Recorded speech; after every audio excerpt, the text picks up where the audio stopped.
Cela fait 2 ans qu'il y a la guerre en Ukraine, un triste anniversaire commémoré à Göteborg par l'association franco-germano-ukrainienne. La cérémonie d'hommage au peuple ukrainien était organisée en partenariat avec le foyer rural de Göteborg et le Domino Foyer pour tous. Séance spéciale au Cinéma Forum à Sarreguemines pour la projection du documentaire de Dominique Hennequin, Groupe Mario, la résistance oubliée. Salle comble pour cet hommage au plus grand réseau de résistants en Moselle qui était dirigé par Jean Burger, alias Mario. Premier hommage officiel à un résistant communiste du groupe Mario. Une cérémonie s'est déroulée devant le monument aux morts de Rohrbach-Lebitsch en mémoire de Nicolas Kalis, cheminot originaire de la commune, arrêté par la Gestapo en 1944, décédé au camp de Dachau le 24 février 1945. La mobilisation continue pour essayer de sauver la 3e classe à l'école de Vitrin. Les élèves et leurs parents ont une nouvelle fois donné de la voix vendredi à la sortie des cours, juste avant les vacances.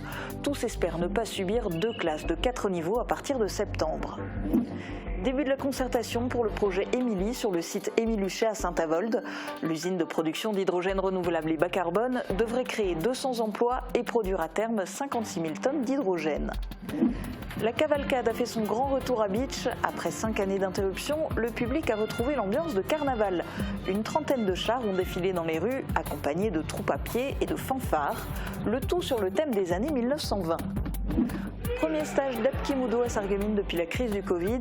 Adultes et adolescents ont pu suivre l'enseignement d'une référence de la discipline, Ikangjo, 9e dan Apkimudo et 8e dan Apkido. Face au succès rencontré, le club de taekwondo de Sarreguemines envisage d'organiser un nouveau stage, cette fois dédié au taekwondo.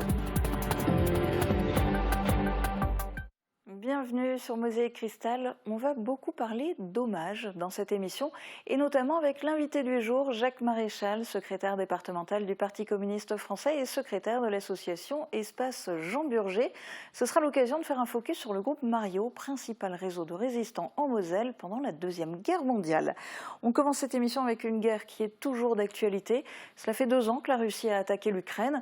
Une cérémonie d'hommage au peuple ukrainien s'est déroulée à Göteborg vendredi soir, organisée par l'association franco-germano-ukrainienne. Reportage d'Emilia Zell et Camille Henriot.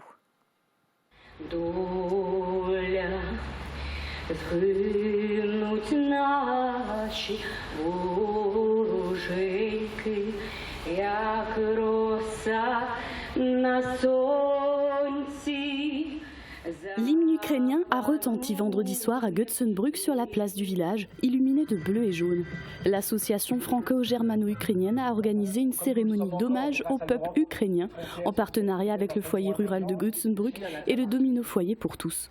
Cet événement nous permet de se rappeler qu'actuellement, effectivement, en Ukraine, tous les jours, des gens meurent, des civils, des soldats aussi qui combattent. Et qui ne combattent pas pour le plaisir de combattre, qui combattent pour notre démocratie. Il nous a semblé essentiel, avec l'association franco-germano-ukrainienne, de marquer le coup.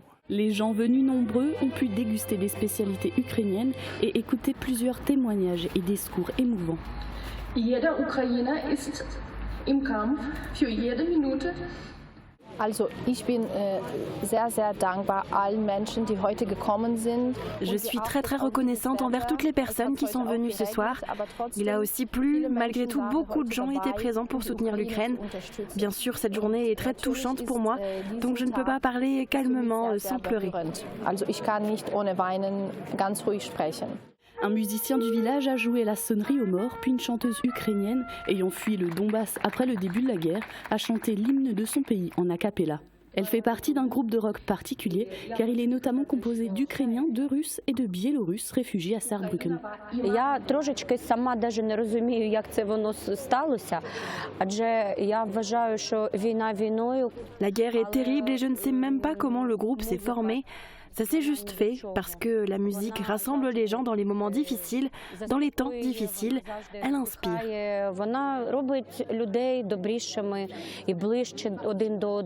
La cérémonie a également permis à l'association de vendre des bougies aux couleurs du drapeau ukrainien, avec l'intention que chacun les allume le samedi soir pour montrer encore une fois leur soutien à ce peuple.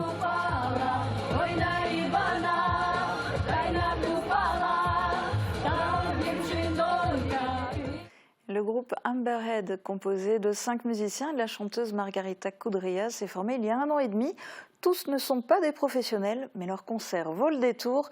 Le groupe se produira le 13 avril au Domino's Bar à Lemberg.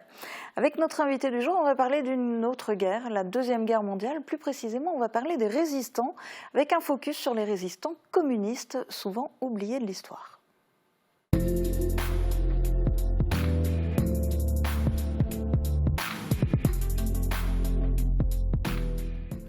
Jacques Maréchal, la semaine dernière, a été particulièrement riche en événements. D'abord au niveau national, l'entrée au Panthéon de Missak et Méliné Manouchian.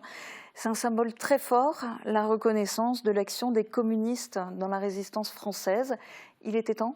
Oui, effectivement, ce mercredi 21 février était un moment d'histoire, mais aussi un moment d'émotion pour les communistes et pour tous ceux qui souhaitaient enfin que la résistance, les actes de bravoure de Missak, de Méliné, de tous les membres de l'Affiche rouge, mais également de tous ces étrangers communistes, parfois juifs, qui ont contribué à remettre en cause la domination des nazis. Donc il était temps que la République reconnaisse la composante communiste au plus haut niveau de l'État, c'est-à-dire par la panthéonisation. Il faut rappeler qu'on dit du PCF qu'il était le parti des fusillés.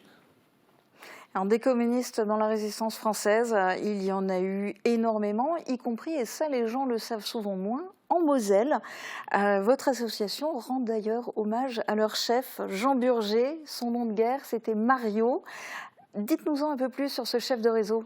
Alors, Jean Burger est, de notre point de vue, un héros de l'histoire. Il reste encore trop largement méconnu dans ce département, même si depuis la semaine dernière, on en parle beaucoup plus. Jean Burger était instituteur, militant communiste. Il a eu un parcours militant important avant le début de la guerre mondiale. Il s'est mobilisé dans les années 20 pour la paix et il a joué un rôle très important de solidarité avec les républicains espagnols au moment de la guerre d'Espagne. Il a contribué à envoyer des dizaines de volontaires. D'ailleurs, la Moselle était le 4e département français au nombre de volontaires qui sont allés combattre avec les républicains espagnols pour tenter de s'opposer au coup d'État mis en place par Franco. Et c'est tout naturellement que Jean Burger s'est engagé dans la résistance parce que, comme beaucoup de syndicalistes, de communistes, il connaissait le nazisme. Nous sommes département frontalier et dès les années 30, lorsque la Sarre a été rattachée à l'Allemagne, les communistes et d'autres démocrates ont contribué à des actions de solidarité, mais aussi à sortir de ce pays nazi des démocrates, des militants pourchassés pour leur permettre de trouver refuge ici en France. Et cette histoire, on la connaît un petit peu mieux maintenant parce que le réalisateur mosellan Dominique Hennequin a réalisé l'an dernier un documentaire intitulé Groupe Mario, la résistance oubliée. Et la semaine dernière, l'espace Jean Burger organisait plusieurs projections dans des cinémas, notamment jeudi soir au cinéma Forum à Sarreguemines. C'était l'occasion pour le public de découvrir ce pan de l'histoire et d'échanger avec le réalisateur à l'issue de la projection. Reportage. Belle affluence au Cinéma Forum pour cette séance spéciale. Avant la projection, le public est accueilli par la vente d'un hors-série de l'UMA, le numéro spécial consacré à Missak Manouchian. Puis il plonge dans l'ambiance avec une exposition sur ce résistant communiste, rescapé du génocide arménien mais rattrapé par la barbarie nazie, fusillé le 23 février 1944 au Mont Valérien. Un pan de l'histoire désormais connu et reconnu grâce à la panthéonisation de Missak Manouchian et de son épouse Méliné. Mais de nombreux héros de la résistance, en particulier communistes, sont encore méconnus, à l'instar des membres du groupe Mario, acteur majeur de la résistance en Moselle, qui sort aujourd'hui de l'oubli grâce au documentaire de Dominique Hennequin. Je m'intéresse beaucoup à l'histoire locale. Je fais beaucoup de films différents, mais en tant que Lorrain, en tant que Mosellan, je suis très intéressé par mon histoire. Et j'avais envie de raconter l'histoire de ce groupe de résistants méconnu, parce que partout où j'en parlais autour de moi, personne ne connaissait l'histoire du groupe Mario.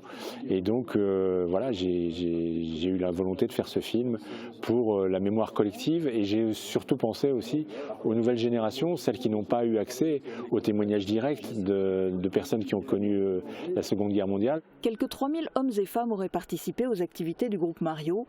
Impression et diffusion de tracts, récupération d'armes, aide aux prisonniers et aux réfractaires et sabotage. Parmi les membres du groupe Mario, 786 personnes ont été arrêtées en 1943 et internées, d'abord au fort de Queuleux à Metz. 276 membres du groupe Mario le payèrent de leur vie, dont Jean Burger, alias Mario, chef du réseau.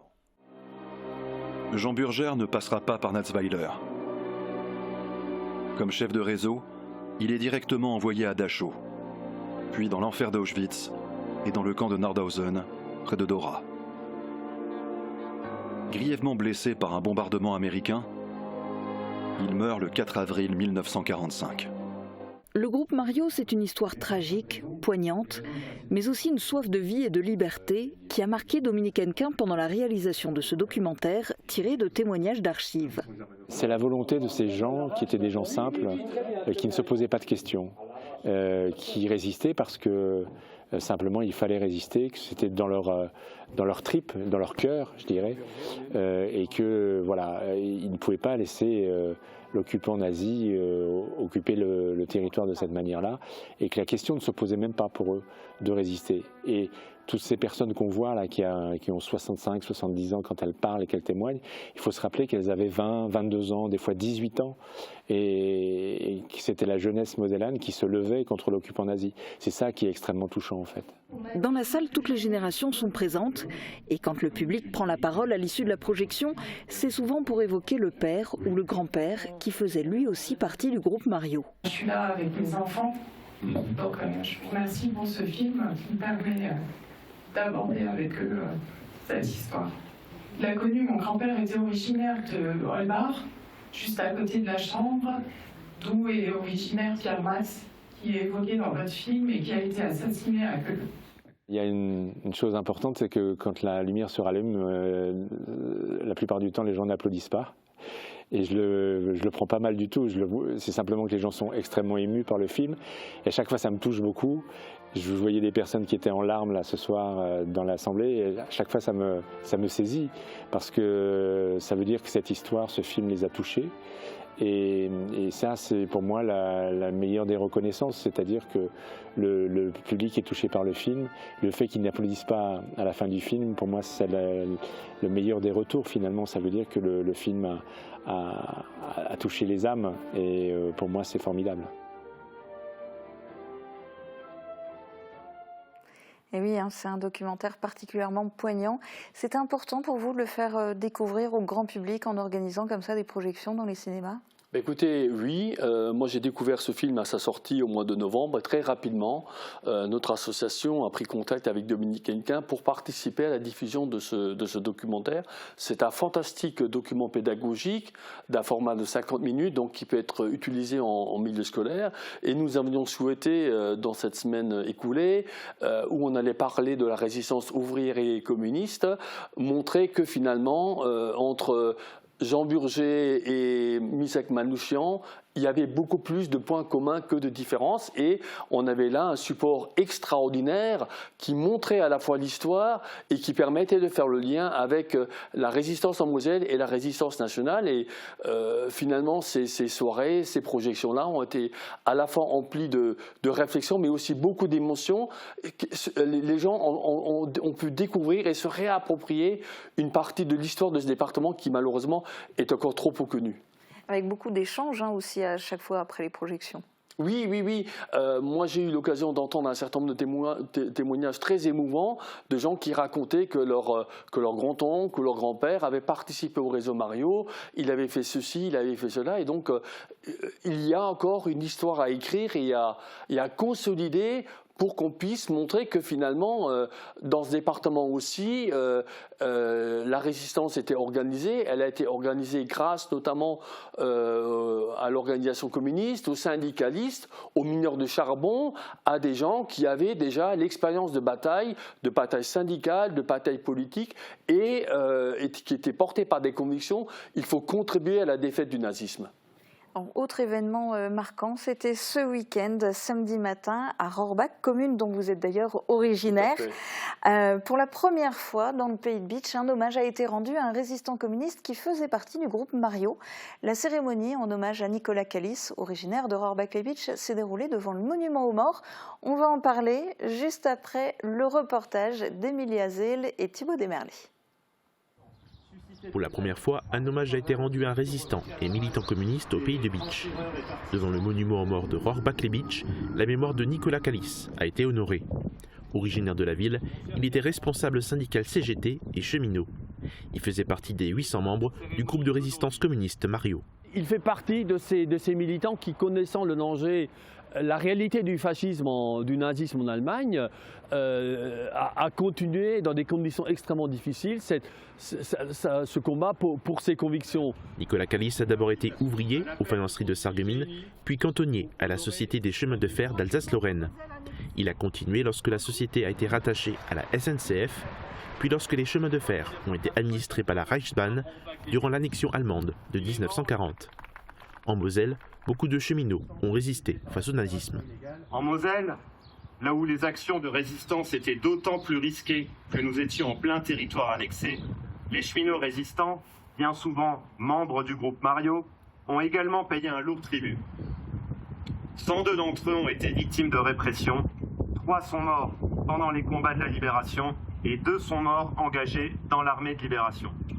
Nicolas Kalis a été arrêté en 1944 par la Gestapo et mourut le 24 février 1945 au camp de concentration de Dachau en Allemagne.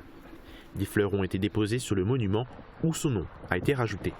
Le nom de Nicolas Kalis a été ajouté sur le monument aux morts il y a quelques temps déjà, mais on était en plein Covid. Donc forcément la cérémonie n'a pas eu lieu à ce moment-là et c'est pour ça qu'elle a lieu aujourd'hui, date anniversaire de la mort de Nicolas Kalis. La cérémonie a remis en lumière plusieurs autres noms de résistants communistes originaires du pays de Bitche et de Moselle-Est.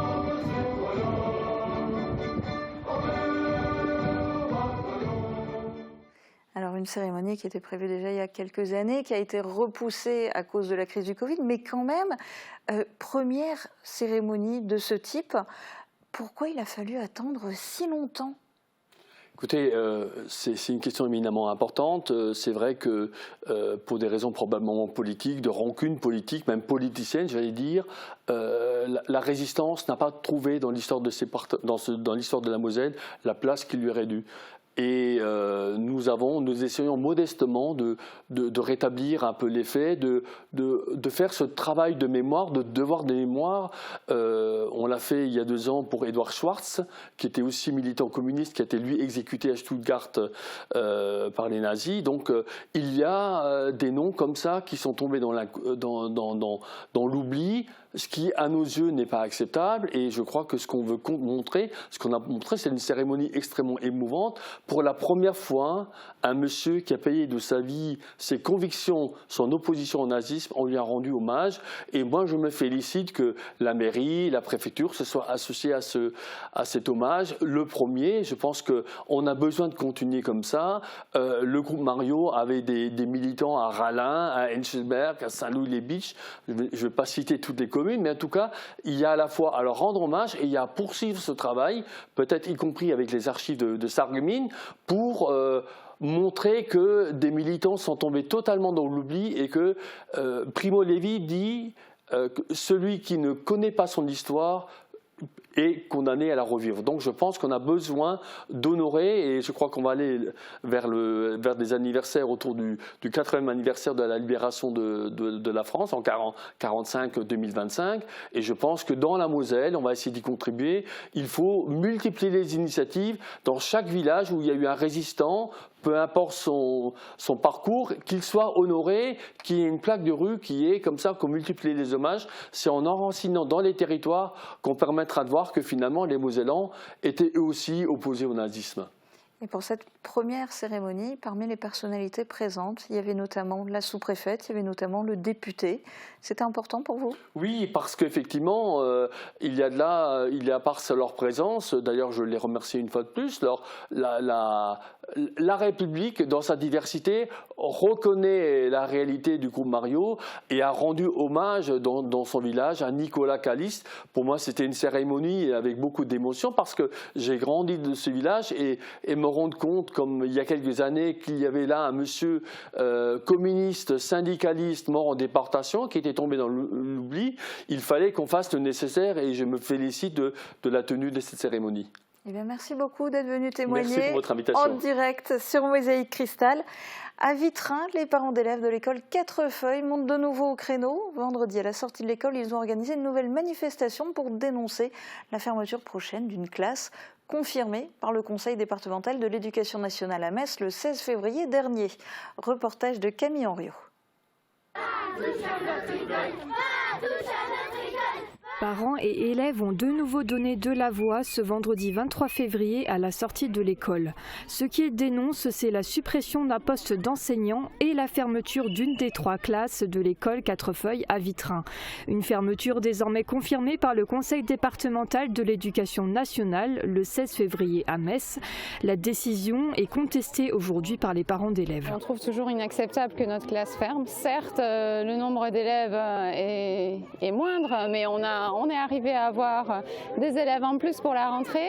Malgré ce quota, et du coup, notre classe ferme. Alors on a l'impression qu'il faut absolument fermer des classes et coûte que coûte, on va fermer des classes. Et nous, on ne veut pas que l'avenir de nos enfants, notamment scolaires, soit mis en jeu. Pour rappel, aujourd'hui, 3 enseignantes se partagent 8 niveaux scolaires. Selon le maire de la commune, il n'existe pas de solution actuellement pour régler cette problématique. Nous avons pris des contacts avec d'autres communes pour des regroupements, mais pour l'instant, ce n'est pas possible puisque les autres communes ont des effectifs suffisants.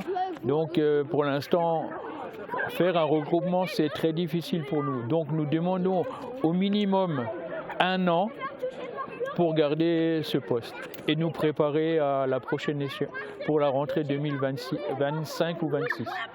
Pour rappel, si rien ne bouge, l'école primaire et maternelle devront fonctionner avec 2 classes au lieu de 3 aujourd'hui, soit 2 enseignants pour une 50aine d'élèves. Le lancement de la concertation pour un site de production d'hydrogène renouvelable sur le site Émile Huchet débute demain et va se poursuivre jusqu'au 21 avril. Ce projet, du nom d'Émilie, prévoit l'implantation d'unités de production par électrolyse de l'eau. Elle permettra à terme de produire 56 000 tonnes d'hydrogène et créera 200 emplois. 6 communes sont directement concernées, Saint-Avold, Carlin, Creutzwald, Dizaine, L'Hôpital et Porcelette. Reportage de Lucie Philippot et Mathéo Philippe. La centrale Émile Huchet disparaît petit à petit du paysage mosellan. Elle va laisser place à une énergie plus verte, celle de l'hydrogène renouvelable, son nom, Émilie.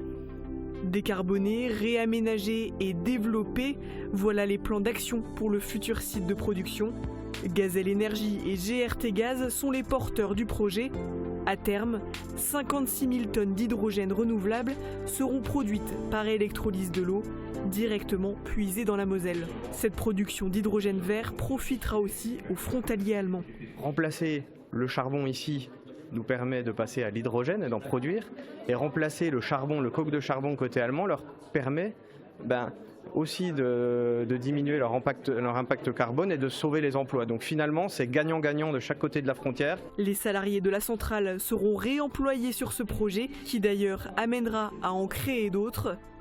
6 communes sont concernées par cette implantation, dont Saint-Avold. Ça va nous ramener, on l'espère, une population nouvelle, une jeunesse, et ça va nous permettre ou nous obliger à nous remettre en cause dans nos projets de ville. Ça va changer nos villes et nos villages tout autour. La concertation publique se tiendra du 27 février au 21 avril.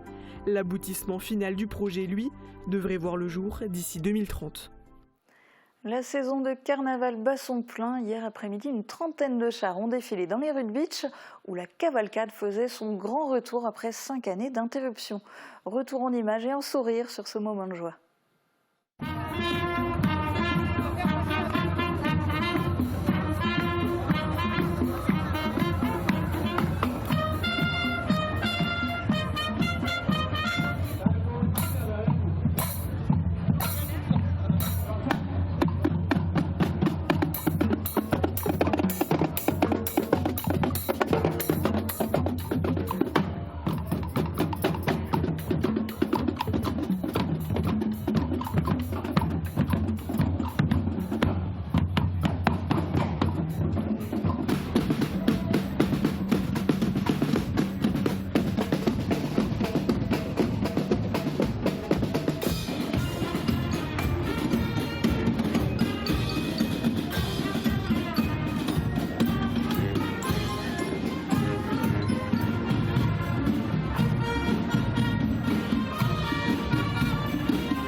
page sportive dans un instant sur Mosaïque Cristal, juste après les prévisions de Météo France pour demain.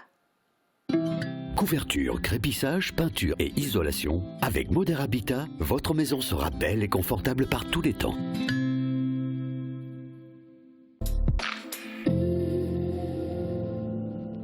Bonjour tout le monde, ce week-end, Laurent Bichler nous a envoyé des photos prises à la chapelle Sainte-Vérène d'Anchambert sur lesquelles on peut voir des perce-neige. Et comme on dit qu'elles annoncent la fin de l'hiver, on peut peut-être espérer le retour du beau temps. Et c'est vrai que c'est une semaine plus froide qui nous attend, mais bien plus ensoleillée. Les quelques nuages que l'on va retrouver dans la matinée vont rapidement laisser place au soleil pour le reste de la journée. Côté température, les minimales iront de 2 à 5 degrés et les maximales de 9 à 10 degrés. Demain, nous fêtons les Honorines et il fera jour de 7h18 à 18h10. Passez tous une belle journée et à demain!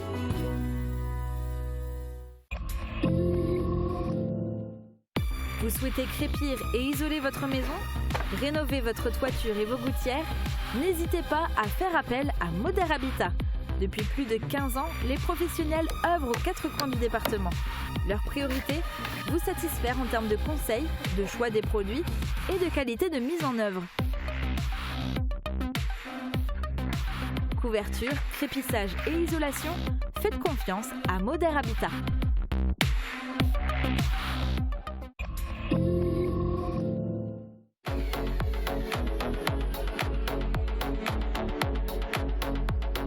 Cette semaine, retrouvez-moi dans le cadre, je serai accompagnée d'un chef de chœur. Il dirige pas moins de 35 voix dans le chœur d'hommes de Putelange-le-Lac.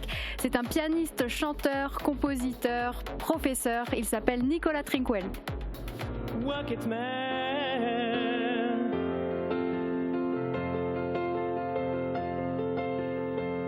And I think it's gonna be a long, long time till touchdown brings me round again to find I'm not the man that think I am at all. Oh no, no, no, I'm a rocket man. Retrouvez cette émission en intégralité ce jeudi dès midi sur Mosaïque Cristal. Votre vie locale sportive est sponsorisée par Wellness Vouswiller. Nageur amateur ou confirmé, venez découvrir nos bassins avec turbine de nage à contre-courant intégrée Swimeo, disponible à l'essai. Nouveau record personnel pour Jan Schrub, le licencié de l'ASA a couru hier matin le 10 km de Castellón en Espagne. Il a terminé la course 7e en 27 minutes 58 secondes, un nouveau record pour lui et qui le classe 8e meilleur performeur français de l'histoire du 10 km. Dans cette même course espagnole, un autre Français a battu son record personnel, Valentin Gondouin, a devancé le coureur sargaminois de 5 secondes avec ses 27 minutes 53. Il a signé la 6e meilleure performance française de l'histoire. Pas de match de championnat ce week-end pour l'équipe 1 du Sarreguemines Football Club. Le match initialement prévu à Obermodern a été reporté. Prochaine rencontre le 2 mars à domicile face à Strasbourg-Cronenbourg. En attendant, Forbach a profité du week-end pour conforter sa première place en Régional 1 au Méris en battant le 2e du classement, Homburo. Sarreguemines reste 3e mais avec désormais 2 matchs en retard. Du côté de l'AES qui évolue en Régional 2, c'était un week-end de victoire, une victoire très nette, 5-2. Le regroupement Aren éteint Schmidwiller est 4e de sa poule. Prochain match dimanche à Agno, actuellement 2e du classement. Avis aux nageurs, la piscine de beach est fermée jusqu'au 3 mars inclus en raison de travaux de vidange. En attendant, vous pouvez vous rendre au centre aquatique de Rohrbach-les-Beach et les abonnements Beachway y sont valables pendant cette période. Une annonce maintenant spécialement pour les femmes. À quelques jours de la Journée internationale des droits des femmes, les 38 clubs sportifs de tir que compte la Ligue régionale de Lorraine organisent samedi 2 mars une action de promotion de la pratique au féminin. Rendez-vous à Beach par exemple, où la 7 propose une journée de découverte et d'initiation encadrée par des championnes de France. Ça va se dérouler à l'école Baron de Günzer, samedi de 10h à midi et de 13h30 à 17h. On s'intéresse maintenant au sport de combat. Il existe beaucoup de disciplines différentes. Illustration ce samedi à Sarreguemines où le club de taekwondo de la commune organisait un stage d'apkido, un autre art martial coréen. Guillaume Dumonteil était sur place.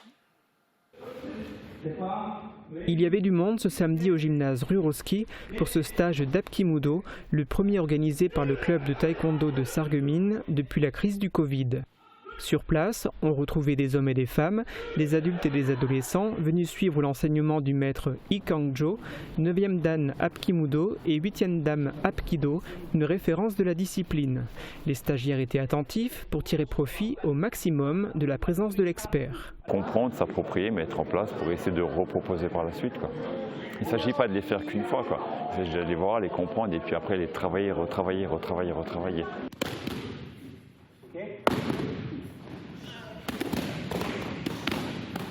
L'Hapkimudo fait partie des disciplines associées au taekwondo. Elle est elle-même issue de l'Hapkido qui signifie self-défense coréenne. L'idée est d'apprendre à se protéger soi-même en utilisant différentes méthodes de combat. Il y a plusieurs arts martiaux dans l'art martial. On peut faire du pied-point, on peut faire du couteau, du bâton, du sabre, etc. Pour cette découverte de la discipline, les stagiaires ont essentiellement appris les techniques de pied-point, les techniques de projection et de clé, nécessitant en effet au préalable une bonne expérience de la discipline. Fort du succès rencontré par ce stage d'Hapkimudo, le club de taekwondo de Sarreguemines envisage de proposer prochainement un autre stage, essentiellement axé cette fois-ci sur la technique en taekwondo.